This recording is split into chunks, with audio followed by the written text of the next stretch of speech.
தமிழ்நாட்டை $1 டிரில்லியன் பொருளாதார வளர்ச்சியை நோக்கி ஒவ்வொரு நாளும் நகர்த்தி கொண்டிருக்கிறார் மாண்புமிகு திராவிட நாயகன் நமது முதலமைச்சர் அவர்கள்.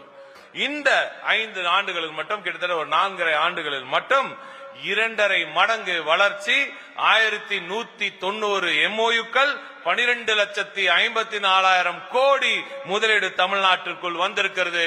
36 லட்சம் வேலை வாய்ப்புகள் இதன் மூலம் உருவாக்கப்படுகிறது. அதாவது MOUs 2.5x 2.5 மடங்கு, இன்வெஸ்ட்மெண்ட்ஸ் 3 மடங்கு, வேலை வாய்ப்புகளும் 3 மடங்கு. இந்த வேலை வாய்ப்போட கன்வர்ஷன் 73%. MOUல இருந்து அது வேலை வாய்ப்புகளாக மாறுவது உறுதியாக வருது. 73%. குளோபல் இன்வெஸ்டர்ஸ் மீட் இதே இடத்துல நடந்த உலக பொருளாதார மாநாட்டில் நாம கொண்டு வந்த அந்த MOUsல மட்டுமே 83% எட்டியிருக்கிறார் நமது முதலமைச்சர் அவர்கள்.